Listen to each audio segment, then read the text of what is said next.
Hey guys, I'm dying.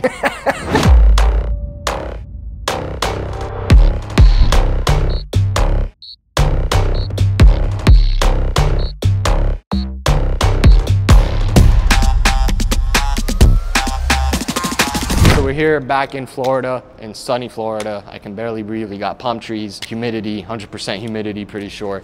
Back from New York. We just had a great trip. I shot with my boy Yanni. Self-employed.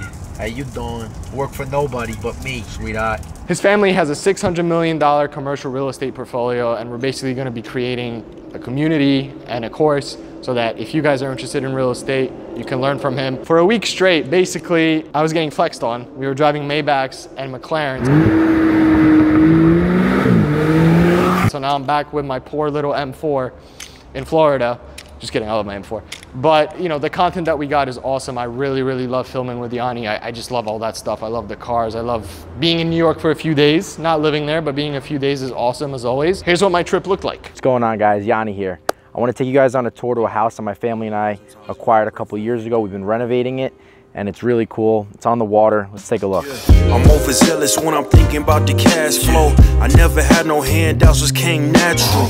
I've been testing so much, all these wrestlers nice, all these different situations that I've been through. I just finished my day at the office. I met with Nico here. Guess what we're gonna do? We're gonna make a pre-workout. Cherry lemonade burn, is that your favorite flavor? Yeah, he likes that. I know he likes. That's why I brought it. So we're gonna go to EOS. We're gonna have a lift. What are we lifting anyway? Chest. Chest. So we're gonna do chest. Yeah. Look at that. Oh shit. This is what I learned from one of the guys I used to work with years ago. He said no free promotion. So anytime there was a water bottle, he just like, ripped that shit off. Today I have a funny kind of sort of thing I want to talk about. So as a natural born brokey, as I like to call myself, I was basically born into a family that, I'm not gonna say we were always starving and dying from poverty, but in England it was pretty bad. My mom admitted a few years ago that we were like 72 hours away from being on the street. So, oh shit. So basically, I was pretty broke, okay? What I didn't have in money and material possessions, my parents made up in love and teaching me hard work.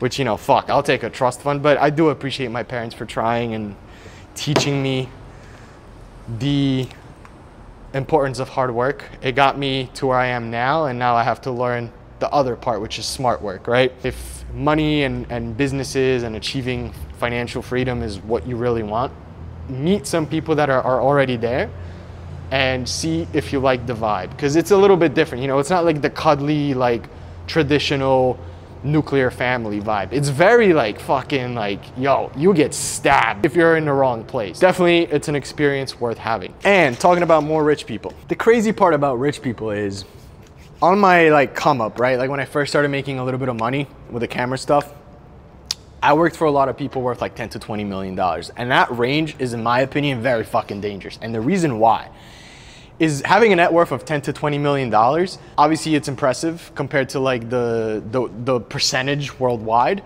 But when you're like in a place like South Florida or New York, there's a lot of motherfuckers worth that. And all you need is like an asset or two, a stock account, and a business, right? And you're worth that. So it doesn't necessarily mean that you're this fucking genius that knows like what he's doing. You just kept your head down, you grinded for a few years, and you made some money, right? You, on paper, you have some assets. And they give you really bad advice sometimes. So as we know, our messiah, Alex Hormozi, says this thing that giving good advice at a bad time is bad advice. And I lived through this because when I was 19, I started making like $30,000 to $40,000 a month with the camera stuff, agency stuff, which is like, you know, like a 90% profit margin. So I was making good money for a broke ass kid with no experience in making money or family that has a business or any idea like how any of that shit works. And what ended up happening was the 10 to $20 million guys, they were like, oh, go get a car. You should pop it.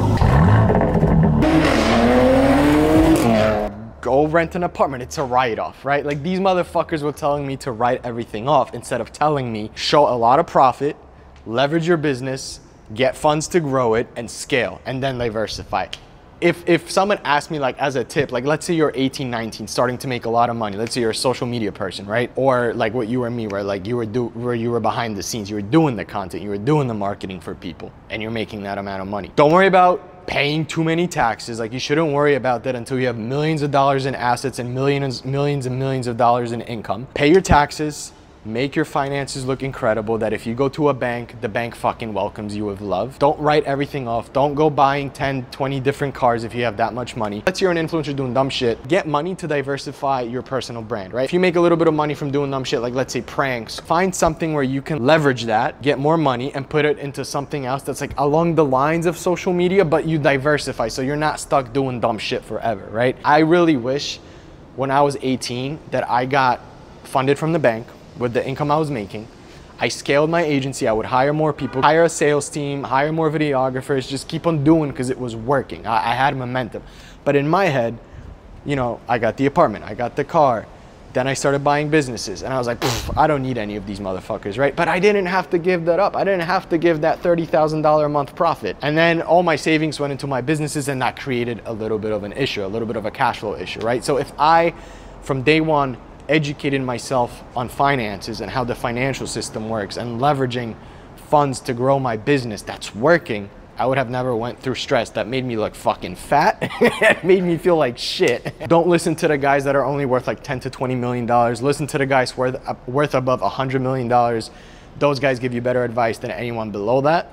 And obviously take that statement with a grain of salt. It's not a fact, it's more of like my opinion, what I just experienced. The best tip that I have for young guys is just learn the financial system. Like, learn how to leverage debt, learn how to work with banks, learn how to make your finances look safe for investors, for banks, so that you can basically always have the opportunity to leverage money and grow. I'm gonna finish my pre-workout. I hope this little thing helps anyone who's in the same boat as me, where like you suddenly start making a little bit of money but you're fucking clueless. Always know that there's 100 levels above what you are, no matter what level you're at. Just educate yourself. Don't be a fucking egomaniac. Find interesting people and don't listen to assholes that are only worth a little bit of money. There's guys worth way more that are way smarter, way nicer. And it's always, you know what it is? It's always the guys that are worth like a lot of money that are the most humble and the nicest, because I think they get their ass kicked the most and they learn the most. Whereas the guy that, as I said, you know, worth 10 to $20 million, he's got a couple assets, a nice house, and he thinks he's the shit. It's never like that. So when someone's a loudmouth, that's a red flag. So just make sure that the advice you listen to is from humble people and people that are actually impressive. All right, there's levels to the game. So hope you guys enjoyed this video. I'll catch you in the next one. Peace out.